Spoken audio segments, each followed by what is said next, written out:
एक ऐसी औरत के ऊपर आधारित है जिसका पति जंग में घायल हो जाता है और फिर वो अपनी पत्नी की शारीरिक जरूरतों को पूरा नहीं कर पाता, जिस वजह से वो औरत अपने नौकर के साथ ही अपनी जरूरतों को पूरा करने लगती है।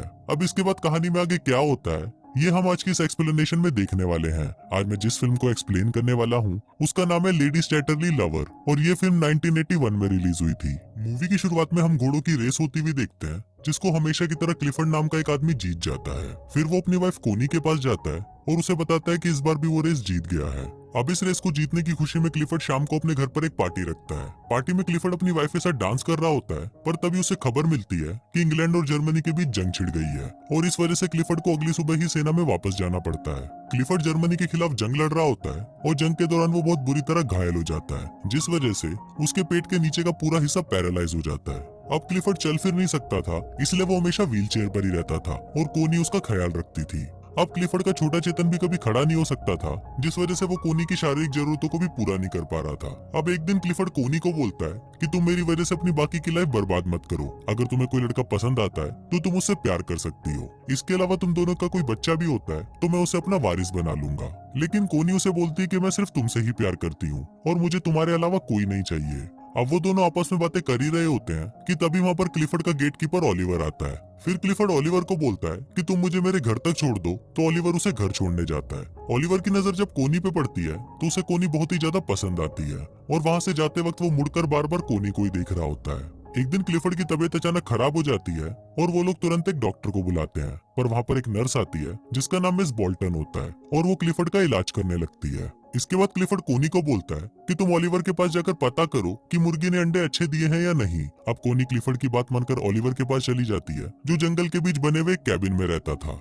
वहाँ पहुंचकर कोनी देखती है कि ओलिवर अपने पूरे कपड़े उतारकर नहा रहा होता है। अब ओलिवर को इस तरह देखकर कोनी के तन बदन में आग लग जाती है और वो इमेजिन करने लगती है कि ओलिवर वहीं पर ही उसके साथ घपाघप कर रहा है। अब कोनी के अंदर हवस इतनी ज्यादा बढ़ चुकी थी कि वो ओलिवर से मिले बिना ही वापस घर आ जाती है और क्लिफर्ड के पूछने पर वो बताती है कि ओलिवर उसे मिला ही नहीं। अब रात को कोनी जब सोने जाती है तो उसे बार बार ओलिवर के ही ख्याल आने लगते हैं। कोनी चाहकर भी ओलिवर को बुला नहीं पा रही थी और वो बस पूरी रात उसी के बारे में सोचती रहती है और उसको इमेजिन करते हुए अपने मौत के कुएं में उंगली डालने लगती है। अगले दिन क्लिफर्ड फिर से कोनी को अंडे देखने के लिए भेजता है और इस बार जब कोनी ओलिवर के पास जाती है तो ओलिवर उसे ढंग से बात तक नहीं करता। ओलिवर कोनी की हरकतों से समझ गया था कि कोनी उससे अपने मौत के कुएं की खुदाई करवाना चाहती है, पर ओलिवर ऐसा नहीं चाहता था कि उन दोनों के बीच में कुछ ऐसा हो क्योंकि इससे ओलिवर की नौकरी जा सकती थी। कोनी भी ओलिवर के ऐसे बिहेवियर से गुस्सा हो जाती है और गुस्से में वहाँ से चली जाती है। लेकिन जब वो लोग अगली बार वापस मिलते हैं तो ओलिवर उसे अपने कैबिन की चाबी दे देता है जिससे वो जब भी चाहे उन अंडों को आकर देख सकती है। अब इसके बाद से कोनी हर रोज ओलिवर के पास जाने लगती है क्योंकि वो बस ओलिवर को ही देखना चाहती थी। एक बार जब ओलिवर कोनी को अंडों से निकले हुए चूजे दिखाता है तो कोनी उनको देखकर रोने लगती है। ओलिवर जब उससे पूछता है कि क्या हुआ तो कोनी उसे बताती है कि उसका कोई भी बच्चा नहीं है और क्लिफर्ड की हालत देखकर लगता है कि कभी होगा भी नहीं। अब ये बात सुनकर ओलिवर उसके पास आता है और उसे गले लगा लेता है। अब दोनों में ही हवस की आग भड़कने लगती है और वो दोनों एक दूसरे के क्लोज आते हैं और वहीं पर ही घपाघप करना शुरू कर देते हैं। लेकिन घपाघप के बाद कोनी को बहुत ज्यादा गिल्टी फील होता है और वो भागकर वापस अपने घर आ जाती है। वहाँ से घर आते वक्त मिस बोल्टन भी उसे ओलिवर के पास से आते हुए देख लेती है। अब ऐसे ही कई दिन बीत जाते हैं और बहुत दिनों तक कोनी ओलिवर से नहीं मिलती। वो ओलिवर से प्यार तो करने लगी थी पर इसके साथ ही उसे लगता था कि ये सब करना भी गलत है। दूसरी तरफ ओलिवर भी कोनी को देखने के लिए तड़प रहा था और एक दिन वो उसे देखने के लिए उसके घर तक आ जाता है। अब उसे कोनी तो वहाँ पर नहीं दिखती पर मिस बोल्टन उसे वहाँ पर देख लेती है। अब एक दिन जब कोनी घर के बाहर बैठी होती है तो ओलिवर उसके पास आता है। फिर ओलिवर उसे पूछने लगता है कि क्या हमने कुछ गलत किया है, तो कोनी उसे बोलती है कि नहीं। फिर ओलिवर उसे अपने साथ जंगल में ले जाता है और वो दोनों वहीं पर ही घपाघप करना शुरू कर देते हैं। इसके कुछ दिनों बाद कोनी फिर से ओलिवर के पास जाती है और उसे बोलती है कि मुझे एक बच्चा चाहिए। ओलिवर उसे पूछता है कि फिर क्लिफर्ड का क्या होगा, तो कोनी बोलती है कि मैंने क्लिफर्ड से बात की है और वो एक बच्चे को अपना वारिस बनाना चाहता है। फिर ओलिवर उससे पूछता है कि क्या क्लिफर्ड को हमारे बारे में पता है, जिस पर कोनी उसे बोलती है कि नहीं। कोनी उसे ये भी बोलती है कि मुझे पता है कि जब क्लिफर्ड को पता चलेगा तो वो क्या बोलेगा, पर मैं तुम्हारे बिना रह नहीं सकती।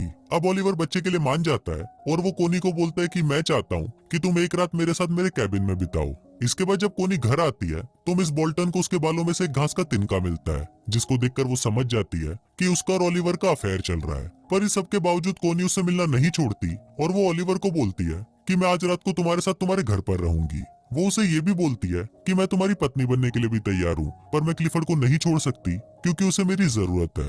फिर ओलिवर उसे बोलता है कि अगर क्लिफर्ड को हमारे बारे में पता चल गया तो तुम उसे हमेशा के लिए खो दोगी, क्योंकि मैं एक नौकर हूँ और कोई भी ऐसा नहीं चाहेगा कि एक नौकर का बच्चा वारिस बने। अब कोनी जब वापस अपने घर आती है तो उसे आते वक्त शाम हो जाती है। घर आकर वो देखती है कि क्लिफर्ड बाहर ही बैठा होता है। फिर कोनी उसे पूछती है कि तुम बाहर क्या कर रहे हो, तो क्लिफर्ड उसे बोलता है कि मैं सनसेट देख रहा हूँ। यहाँ क्लिफर्ड ऐसा दिखा रहा था कि उसे कुछ नहीं पता, पर क्लिफर्ड को कोनी और ओलिवर के अफेयर के बारे में पता चल चुका था। अगली रात क्लिफर्ड के सो जाने के बाद कोनी ओलिवर के पास जाती है, जहाँ वो दोनों एक घर में जाते हैं और वहाँ पर घपाघप करना शुरू कर देते हैं। दूसरी तरफ क्लिफर्ड की भी नींद खुल जाती है और वो किसी तरह कोनी को देखने के लिए उसके कमरे में जाता है, पर वहां जाकर वो देखता है कि कोनी अपने कमरे में नहीं होती। सुबह होते ही क्लिफर्ड कोनी को घर आते हुए देखता है। अब इससे पहले कि क्लिफर्ड उसे कुछ बोले, कोनी उसे बोलती है कि तुमने ही तो बोला था कि अपने लिए किसी आदमी को पसंद कर लो।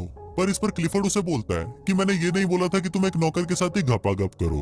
अब अगर तुम प्रेग्नेंट हो गई तो एक नौकर का बच्चा मेरा वारिस बन जाएगा। इसके बाद क्लिफर्ड कोनी को वेनिस भेज देता है और ओलिवर को भी काम से निकाल देता है। कुछ दिनों बाद वेनिस में कोनी को पता चलता है कि वो प्रेग्नेंट है, तो वो क्लिफर्ड के पास वापस आ जाती है, पर वहां आकर उसे पता चलता है कि क्लिफर्ड ने ओलिवर को काम से निकाल दिया है। ये सुनकर कोनी क्लिफर्ड पर बहुत ज्यादा गुस्सा करती है और वो ओलिवर को ढूंढने के लिए निकल जाती है। मूवी के लास्ट सीन में कोनी ओलिवर को ढूंढ लेती है और उसे बोलती है कि मैं तुम्हारे बच्चे की माँ बनने वाली हूँ। कोनी ओलिवर को ये भी बोलती है कि वो उसके साथ रहना चाहती है और वो क्लिफर्ड को भी छोड़ देगी, लेकिन इस पर ओलिवर उसे बोलता है कि तुम्हें एक बच्चा और एक वारिस मिल गया है, इसलिए तुम इसे लेकर यहाँ से चली जाओ। पर कोनी उसकी बात नहीं मानती और वो उसको बोलती है कि मैं तुम्हारे साथ ही रहना चाहती हूँ। अब ओलिवर भी उसे प्यार करता था, इसलिए वो कोनी की बात मान लेता है और वो दोनों एक साथ रहने लगते हैं। और कुछ इसी तरह से ये फिल्म यहीं खत्म हो जाती है।